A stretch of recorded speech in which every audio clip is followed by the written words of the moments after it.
दोस्तों, ये समझ में नहीं आ रहा कि डोनाल्ड ट्रंप को पाकिस्तान जाने की इतनी खुजली क्यों है। समझने की कोशिश करेंगे और आपको भी बताएंगे कि इस वक्त पाकिस्तान में क्या खिचड़ी पक रही है।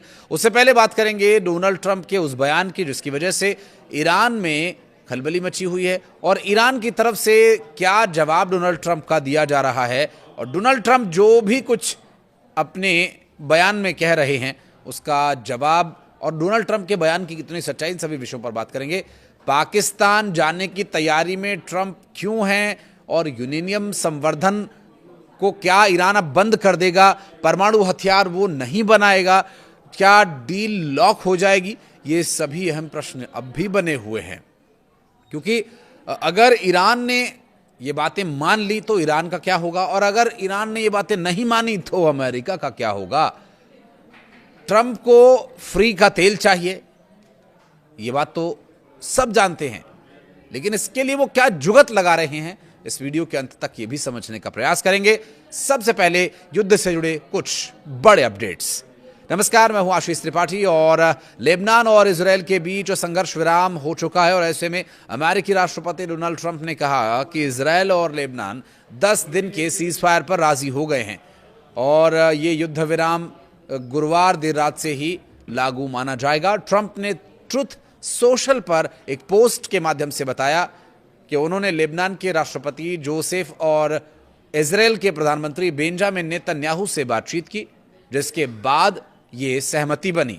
उन्होंने बताया कि वो नेतन्याहू और जोसेफ को वॉशिंगटन में बातचीत के लिए आमंत्रित करेंगे और इस हफ्ते वॉशिंगटन में दोनों देशों के बीच 34 साल बाद पहली बार सीधी बातचीत हुई थी, जिसमें अमेरिकी विदेश मंत्री मार्को रूबियो भी शामिल रहे। ट्रंप ने कहा कि उन्होंने उपराष्ट्रपति जेडी वेंस, विदेश मंत्री मार्को रूबियो और joint chief chairman general Dan Caine को निर्देश दिए हैं कि वे दोनों देशों के साथ मिलकर स्थायी शांति को सुनिश्चित करने की दिशा में काम करें। इसके पहले लेबनानी राष्ट्रपति ने ट्रंप से फोन पर बातचीत में सीज फायर के प्रयासों के लिए उनका धन्यवाद भी किया। अमेरिका और ईरान 21 अप्रैल को खत्म हो रहे सीज फायर से पहले समझौते के करीब पहुंच रहे हैं, लेकिन ट्रंप के बयानों से लगता नहीं कि वो ऐसा संभव होने देंगे, क्योंकि जो बातें उन्होंने कही हैं जाहिर है ईरान उस पर कभी राजी नहीं होगा। अमेरिकी मीडिया के अनुसार दोनों पक्षों के बीच बातचीत आगे बढ़ चुकी है, हालांकि कुछ मतभेद अभी बाकी हैं। इस बीच तेहरान में ईरानी अधिकारियों और पाकिस्तानी सेना प्रमुख आसिम मुनीर के बीच अहम बैठक होगी। मुनीर पहले ही ईरान पहुंचकर विदेश मंत्री अब्बास अराक्ची से मुलाकात कर चुके हैं और वे अमेरिकी संदेश लेकर गए हैं। पाकिस्तान, मिस्र, तुर्की मध्यस्थता की भूमिका में हैं और मध्यस्थता कर रहे हैं। उधर अमेरिकी उपराष्ट्रपति जेडी वेंस, स्टीव विटकॉफ और जेरेड कुशनर, जो कि डोनाल्ड ट्रंप के दामाद भी हैं, मिलकर के बातचीत और ड्राफ्ट प्रस्ताव साझा कर रहे हैं और अधिकारियों के मुताबिक डील के लिए सीज फायर को बढ़ाया जा सकता है। हालांकि अमेरिका ने अभी औपचारिक सहमति नहीं दी है। ईरान ने चेतावनी दी है कि अगर अमेरिकी नाकेबंदी जारी रही तो यहां रेड सी वाले एरिया में, जो ओमान सागर और पर्शियन गल्फ में समुद्री व्यापार रोक दिए जाने की आशंका है। लेबनान में इजरायली हमलों में मरने वालों की संख्या बढ़कर अब 2167 पहुंच गई है, जबकि 7000 से ज्यादा लोग घायल बताए जा रहे हैं। अमेरिका और ईरान के बीच परमाणु मुद्दे पर बातचीत में प्रगति के संकेत मिल रहे हैं। 21 अप्रैल से पहले समझौते की कोशिश रहेगी और समझौता हो गया तो ठीक, अन्यथा पाकिस्तानी डेलीगेशन जो तेहरान पहुंचा है उसका क्या होगा। इजरायल ने दावा किया कि उसने 24 घंटे में दक्षिणी लेबनान में हिजबुल्लाह के 200 से ज्यादा ठिकानों पर हमला किया और इधर माना यह जा रहा है कि अमेरिका ईरान के साथ युद्ध विराम वार्ता के दूसरे दौर की चर्चा की जा रही है, जबकि पाकिस्तान का एक प्रतिनिधिमंडल ईरान की राजधानी तेहरान पहुंच चुका है।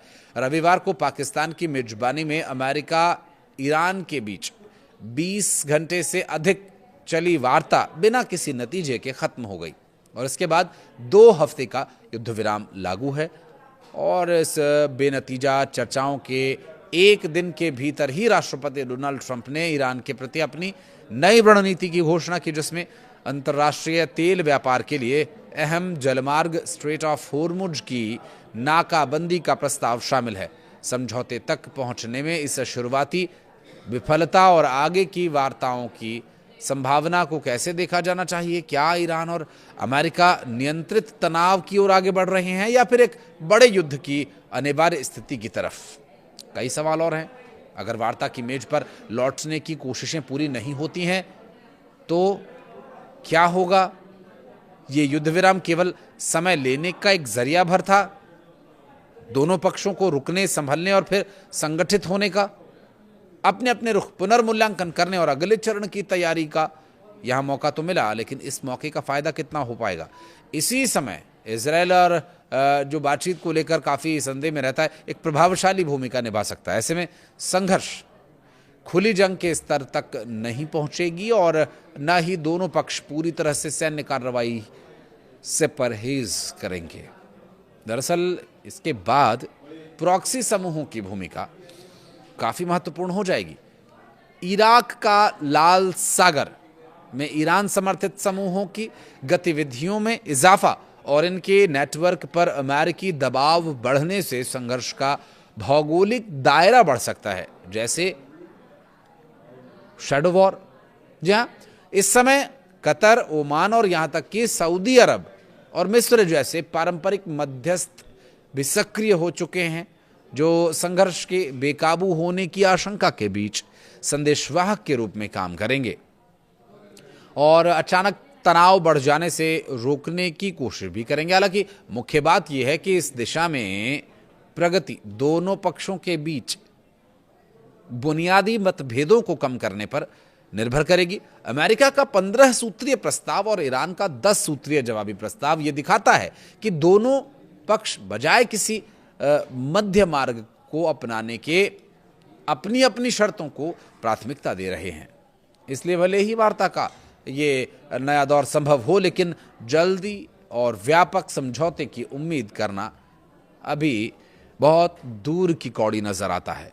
अगर अमेरिकी नौसेना की नाकेबंदी इसी तरह से जारी रही तो ईरानी सेना ने लाल सागर खाड़ी और ओमान की खाड़ी में शिपिंग को खतरे की भी चेतावनी जारी कर दी है। अमेरिकी प्रेसिडेंट के द्वारा यह घोषणा की गई है कि देश की नौसेना ईरान पर समुद्री नाकाबंदी लाएगी, जिससे कोई भी जहाज या तेल टैंकर स्ट्रेट ऑफ होर्मुज से गुजर नहीं सकेगा। उन्होंने यह भी धमकी दी है कि अंतर्राष्ट्रीय जल क्षेत्र में उन जहाजों को रोका जाएगा जो होर्मुज से गुजरने के लिए ईरान को ट्रांजिट शुल्क देते हैं। ये रणनीति ईरान की तेल आय को रोकने, उसकी अर्थव्यवस्था को कमजोर करने और साथ ही ईरानी तेल के मुख्य खरीदार चीन को प्रभावित करने के उद्देश्य से बनाई गई लगती है। अब मीटिंग में क्या होगा क्या नहीं ये तो आगे देखना होगा, लेकिन फिलहाल युद्ध विराम जारी है और युद्ध विराम खत्म, जो मियाद पहले तय की गई थी अब उसके खत्म होने की बारी है। आप कुछ कहना चाहें तो कमेंट सेक्शन में ज़रूर बताइएगा। बहरहाल इस वीडियो को यहाँ तक देखने के लिए बहुत बहुत धन्यवाद।